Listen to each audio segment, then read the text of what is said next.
Évangile de Jésus-Christ selon saint Marc. En ce temps-là, Jésus gravit la montagne, et il appela ceux qu'il voulait. Ils vinrent auprès de lui, et il en institua 12, pour qu'ils soient avec lui, et pour les envoyer proclamer la bonne nouvelle, avec le pouvoir d'expulser les démons. Donc il établit les 12.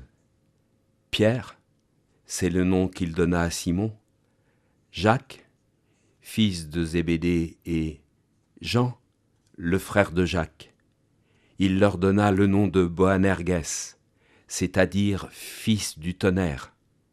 André, Philippe, Barthélemy, Matthieu, Thomas, Jacques, fils d'Alphée, Thaddée, Simon, le zélote, et Judas Iscariote, celui-là même qui le livra.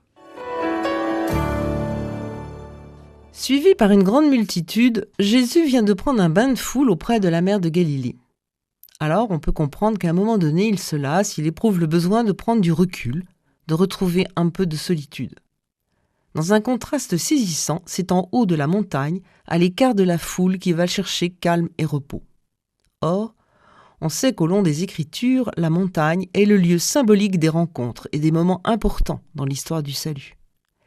Et c'est bien l'un de ces temps fondateurs qu'il s'agit.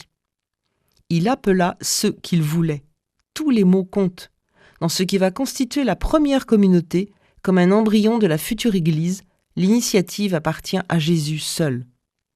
Il en appelle 12, choisis parmi les disciples qui l'accompagnent depuis le début de sa mission, pour représenter la totalité des tribus d'Israël.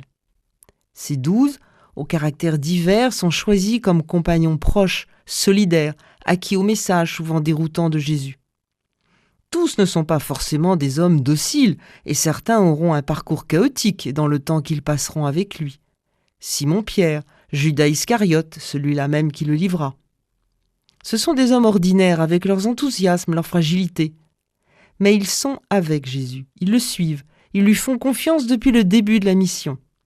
Dans son récit, Marc nous fait bien sentir la solidarité qui unit ces hommes auprès de Jésus, chahutés par les Parisiens, par sa famille. Le récit, très concis, laisse percevoir l'amitié et la solidité qui vont constituer ce groupe, promis à un compagnonnage de tous les instants.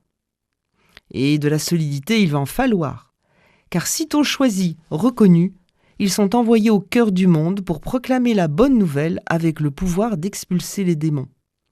Être avec lui, être auprès de lui et aussitôt envoyé. Il s'agit donc de prolonger, d'être les relais de la mission du Christ, annoncer la promesse du salut, expulser les démons, c'est-à-dire aider tous ceux qui sont encombrés par le mal, dépossédés de leur liberté de jugement, de leur discernement, retrouver leur dignité d'homme, leur pleine capacité à entendre cette bonne nouvelle et à choisir librement de suivre Jésus. Une mission exaltante, surtout sous l'égide d'un tel maître, conforté par l'amitié qui les soude. Mais une mission exigeante, pleine d'embûches, de chutes et de doutes en perspective. À leur suite, tout au long de l'histoire, aujourd'hui plus que jamais, nous sommes appelés tous, tels que nous sommes, sûrs de nous ou hésitants. Parce que le Christ aime chacun d'entre nous, a besoin de chacun de nous pour assurer la mission. Comme aux disciples, il offre simplement son amitié, sa confiance pour être auprès de lui, demeurer en lui. À son exemple, nous sommes invités à nous mettre en relation avec lui, avec nos compagnons de route pour proclamer la bonne nouvelle et expulser les démons. Nous engager ensemble pour faire du monde un véritable espace d'humanité et de fraternité. L'évangile du jour était commenté par Anne Lemoine, formatrice au service diocésain de formation.